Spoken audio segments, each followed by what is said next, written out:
بسم اللہ الرحمن الرحیم۔ شادی کے بعد شوہر دبئی چلا گیا تو مجھے ڈر لگ رہا تھا۔ اپنی کمواری نند کو اپنے پاس سلاتی، لیکن لائٹ بند ہوتے ہی مجھے کچھ ٹھنڈا ٹھنڈا سا محسوس ہوتا۔ ایک رات ڈر کے لائٹ جلائی تو میرے قدموں تلے سے زمین نکل گئی، کیونکہ میں ہمیشہ سے جوائنٹ فیملی میں پلی بڑی تھی اور ایک بھرے پڑے گھر میں رہنے کی عادی تھی۔ ہمارے چھوٹے سے گھر میں بھی سب لوگ ایک دوسرے کے ساتھ مل جل کر رہتے تھے اور تنہائی اور ویرانی کا تو سوال ہی پیدا نہیں ہوتا تھا۔ ایسے میں رخصت ہو کر ایک 500 کنال کے بنگلے میں آ گئی، جہاں میرے اور میرے شوہر کے علاوہ صرف ایک ساس اور نند موجود تھی۔ شادی کے شروع کے دنوں میں تو مجھے اس بنگلے میں وحشت سی محسوس ہوتی، کیونکہ ہر وقت خاموشی چھائی رہتی۔ میری نند صبح ہوتے ہی کالج چلی جاتی اور پھر دوپہر کے وقت واپس لوٹتی۔ میری ساس سارا دن اپنے کمرے میں بند ٹی وی دیکھتی رہتی اور میرا شوہر پردیس سے کچھ ہی دنوں کے لیے واپس آیا تھا اور اپنے دوستوں سے ملاقاتیں کرنے میں مصروف تھا، کیونکہ اس کی واپسی کے دن قریب آ رہے تھے۔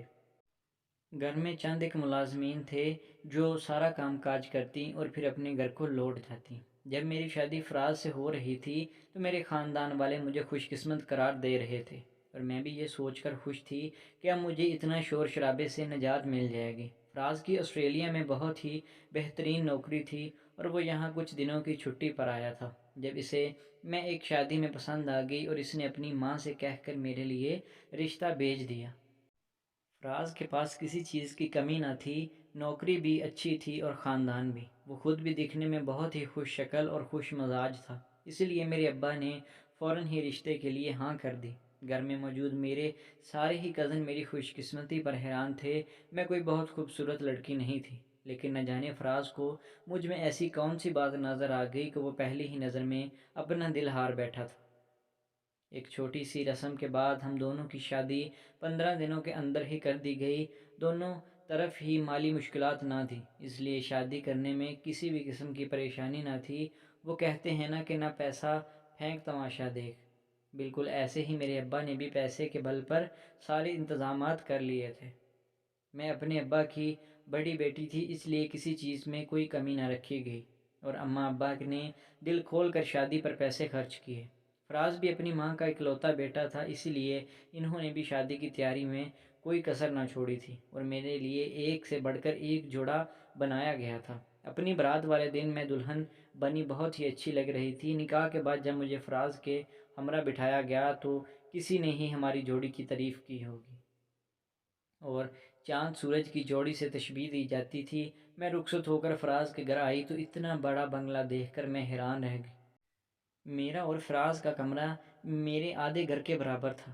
کمرے کو اصلی پھولوں سے سجایا گیا اور قیمتی ترین فرنیچر سے آراستہ کیا گیا تھا، لیکن ان سب سے بھی کہیں زیادہ اہم چیز جو میرے نزدیک بہت ہی خاص تھی، وہ فراز کی محبت تھی۔ شادی کی رات فراز نے جس شدت سے اپنے جذبات کا اظہار کیا، میں حیران رہ گئی تھی کہ وہ مجھ سے اس قدر محبت کرتا تھا۔ فراز کے لہجے میں میرے لیے تو عزت تھی، وہ میرے آنے والی زندگی کا اثاثہ تھا۔ شادی کے بعد فراز کے پاس ایک مہینے کی چھٹیاں تھیں اور ایک ہفتہ تو انہوں نے پوری طرح میرے ساتھ ہی گزارا۔ یہ ایک ہفتے پر لگا کر گزرا گیا اور مجھے پتہ ہی نہیں چلا۔ فراز ہر وقت مجھ سے اپنی محبت کا اظہار کرتے اور میری محبت کے گن گاتے۔ ہفتے بعد فراز کہنے لگے کہ وہ اپنے رشتہ داروں اور دوستوں سے ملاقات کرنے چاہتے ہیں، کیونکہ وہ پھر 2 سال کے لیے آسٹریلیا چلے جائیں گے۔ اس وقت مجھے احساس ہوا کہ میں اور فراز کچھ ہی وقت کے لیے ساتھ ہیں اور پھر ہمارے درمیان جدائی آنے والی ہے۔ فراز کے جانے کا سوچ کر میں گھبرا گئی تھی۔ میری ساس اور نند بھی مجھے زیادہ وقت نہیں دیا کرتی تھی، بلکہ انہوں نے مجھے اور فراز کو ایک ساتھ وقت گزارنے کا موقع دیا تھا، اس لیے میری اپنی نند سے دوستی نہیں ہو سکی۔ ویسے بھی وہ اپنی پڑھائی میں ہی مصروف رہتی تھی، اور میں یہ سوچ کر ہی پریشان ہو رہی تھی کہ فراز کے جانے کے بعد میں اتنے بڑے گھر میں کیا کروں گی۔ فراز صبح ہوتے ہی اپنے دوستوں کے ساتھ نکل جاتے اور میں سارا دن بنگلے میں یہاں سے وہاں پھرتی رہتی۔ تھوڑے ہی دنوں میں جان گئی تھی کہ میری ساس کو اکیلے بیٹھ کر ٹی وی دیکھنے کا بہت ہی شوق ہے۔ وہ سارا دن اونچی آواز میں ٹی وی دیکھا کرتی تھی۔ دل بہت ہی تیزی سے گزر رہے تھے اور فراز کی واپس جانے کا وقت آ گیا۔ فراز کے بغیر رہنے کا سوچ کر میں روئے جا رہی تھی اور فراز مجھے سمجھا رہے تھے کہ وہ جلد ہی مجھے اپنے پاس بلا لیں گے۔ مجھے فراز کی اس بات پر یقین نہیں تھا، کیونکہ پردیس میں رہنے والے لوگ بیویوں کو اپنے ماں باپ کے رحم و کرم پر ہی چھوڑ دیتے ہیں۔ مجھے بھی یہی لگتا تھا کہ فراز مجھے اپنے پاس نہیں بلائیں گے۔ فراز کو ایئرپورٹ چھوڑنے کے بعد جب میں اپنی ساس اور نند کے ساتھ واپس آ رہی تھی تو میری آنکھوں میں نمی تھی۔ میری ساس نے میری اداسی کو محسوس کرتے ہوئے کہا، رابعہ کچھ دنوں کے لیے اپنے میکے چلی جاؤ تاکہ تمہارا دل لگ جائے۔ اپنی ساس کی بات سن کر میں خوش ہو گئی۔ سوچ تو بھی میں بھی یہی رہی تھی، لیکن کہنے کی ہمت نہ ہوئی تھی کہ کہیں میری ساس یہ نہ سوچتی ہو کہ شوہر کے جاتے ہی میں میکے کی طرف دوڑ گئی۔ میری ساس نے خود ہی ڈرائیور کو کہہ کر گاڑی کا رخ میرے میکے کی طرف موڑ دیا۔ اپنے گھر آ کر میں بہت خوش ہوئی تھی اور اپنے کزن کے ساتھ میرا دل لگ گیا تھا۔ فراز بھی آسٹریلیا پہنچتے ہی سب سے پہلے مجھے فون کیا تھا اور اس بات کا یقین دلایا تھا کہ جلد ہی وہ مجھے بھی آسٹریلیا بلا لیں گے۔ وہ کہہ رہے تھے کہ ان کے لیے بھی میرے بغیر ایک پل گزارنا ممکن نہیں ہے۔ وہ جس طرح اپنے جذبات بیان کر رہے تھے، مجھے یقین آنے لگا کہ جلد ہی میں بھی ان کے ساتھ ہوں گی۔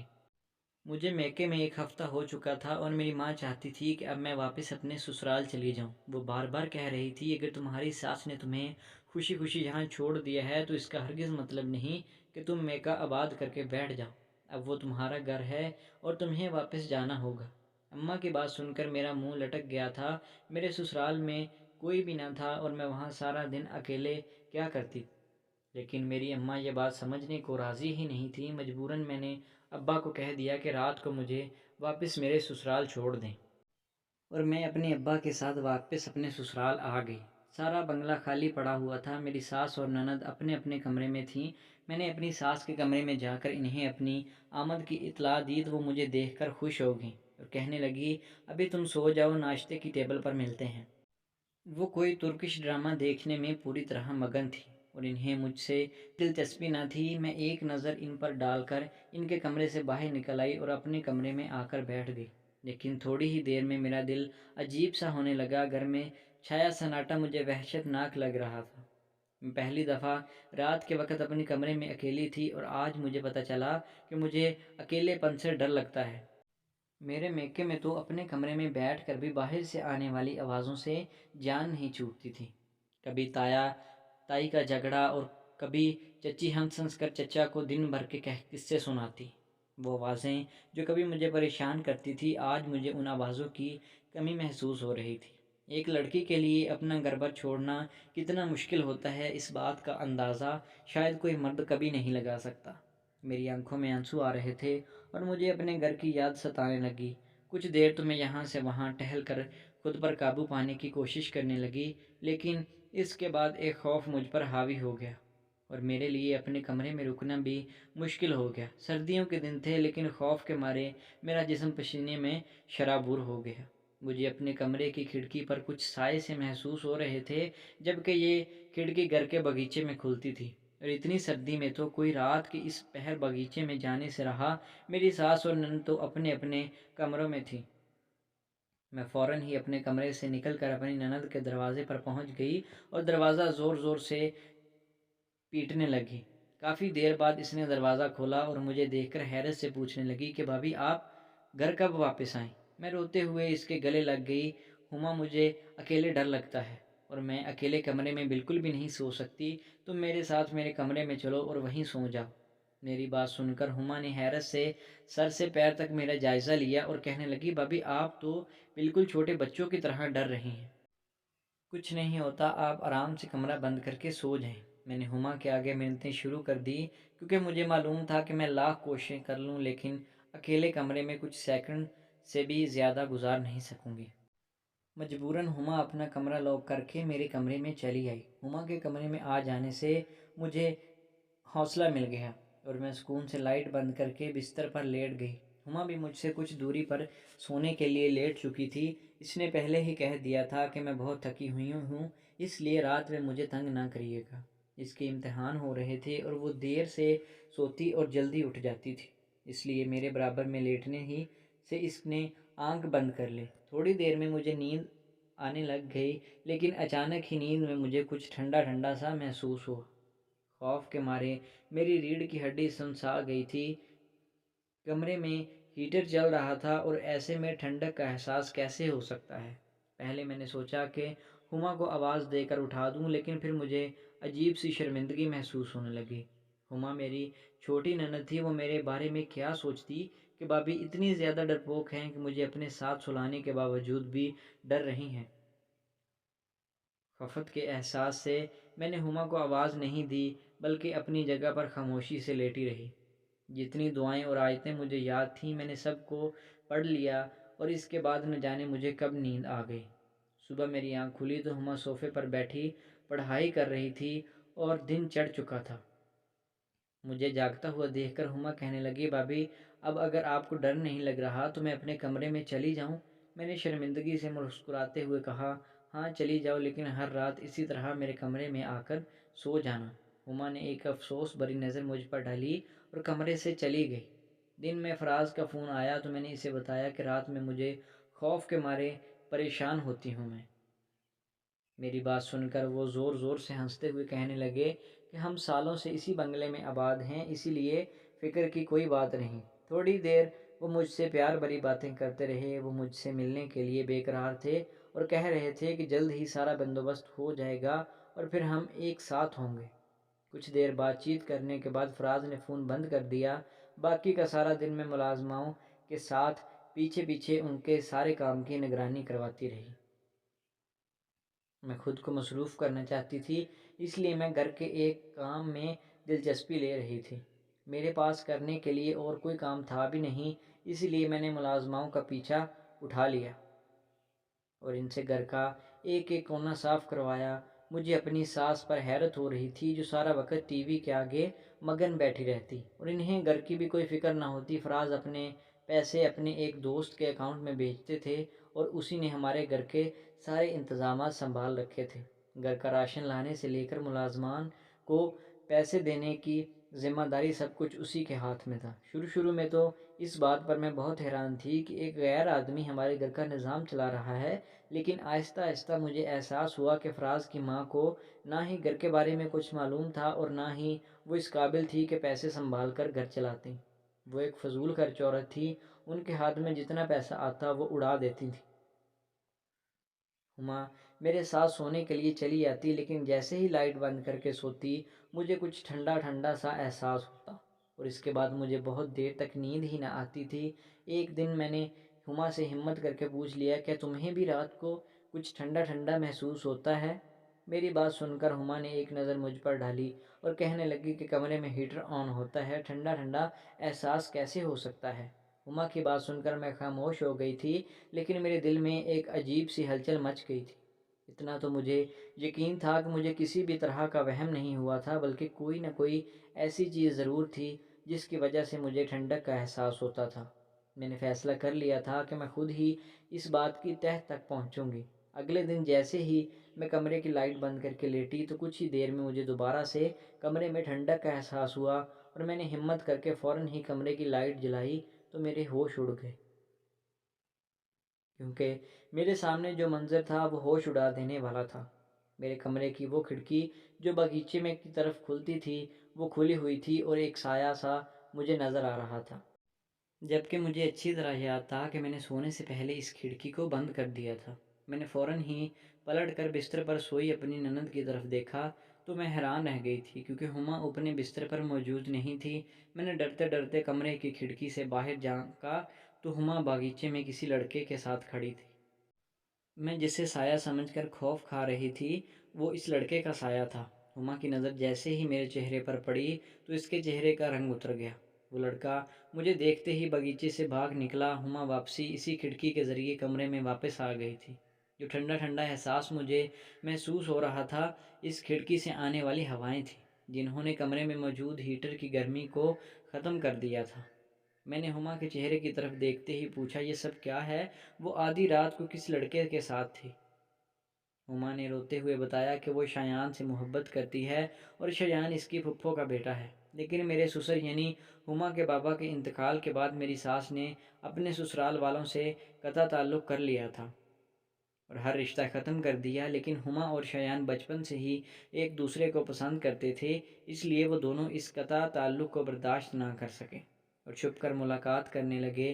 ہما اور شایان اپنی ساری زندگی ایک دوسرے کے ساتھ گزارنا چاہتے تھے، لیکن وہ بڑوں کے فیصلے کی بھیڑ چڑھ گئے تھے۔ ہما کہہ رہی تھی کہ کچھ وقت پہلے میری ساس کو ہما کی محبت کے بارے میں علم ہو گیا تھا اور انہوں نے ہما کو سختی سے منع کر دیا تھا کہ وہ کبھی بھی شایان کی شکل تک نہیں دیکھے گی، جبکہ فراز ملک سے باہر نہیں گئے تھے جب میری ساس کے حالات بھی اپنے خاندان والوں جیسے ہی تھے۔ وہ بھی سب کی طرح ایک عام سی مڈل کلاس عورت تھی۔ پھر ہما کے والد کا انتقال ہو گیا تو ان کے حالات اور بھی خراب ہو گئے۔ مشکل وقت میں میری سسر کے گھر والوں نے نہ ہی میری ساس کا ساتھ دیا اور نہ ہی فراز اور ہما پر کسی نے رحم کھایا کہ وہ دونوں یتیم بچے کس قدر مشکل زندگی گزار رہے ہیں۔ میری ساس نے لوگوں کے گھروں میں کام کاج کیا اور فراز ایک ایک وقت میں دو دو نوکریاں کرنے لگا۔ فراز نے دن رات محنت کی اور نوکریوں کے ساتھ اپنی تعلیم بھی جاری رکھی۔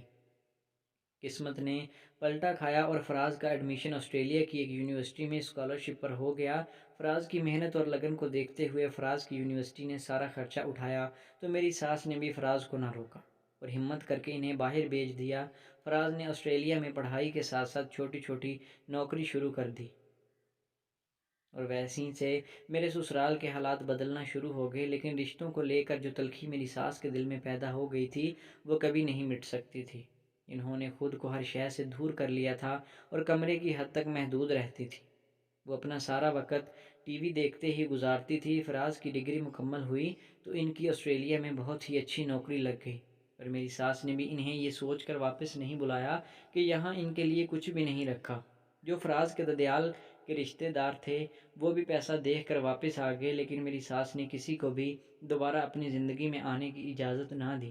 میری ساس اپنے بیٹے اور بیٹی کے ساتھ بہت زیادہ خوش تھی اور انہیں اب کسی کے سہارے کی ضرورت نہیں تھی۔ لیکن اس سب میں شایان اور ہما کا رشتہ مٹی میں مل گیا تھا۔ ہما نے مجھے ہر ایک چھوٹی سے چھوٹی بات بتائی اور میرے پاس بیٹھی رو رہی تھی کیونکہ اس کے لیے شایان کے بغیر زندگی گزارنا بہت ہی مشکل تھا۔ لیکن میری ساس کسی بھی صورت اس کو اور شایان کی شادی کرنے والی نہیں تھی۔ فراز کو ہما اور شایان کے تعلق کے بارے میں کچھ علم نہیں تھا۔ یہ سن کر میں نے ہما سے کہا کہ تم پریشان نہ ہو، میں فراز سے بات کروں گی۔ وہ ایک پڑھے لکھے اور سمجھدار انسان ہیں اور مجھے یقین ہے کہ وہ ضرور تمہارا ساتھ دیں گے، کیونکہ ماضی کی باتوں کو لے کر مستقبل کے فیصلے نہیں کیے جا سکتے۔ میں نے ہما کو مطمئن کر دیا اور ہم دونوں سونے کے لیے لیٹ گئیں۔ مجھے فراز کے فون کا انتظار تھا۔ میں چاہتی تھی کہ اس کی بہن اپنی زندگی میں وہ تمام خوشیاں دیکھے جس سے وہ باپ کے نہ ہونے کی وجہ سے محروم ہو گئی تھی۔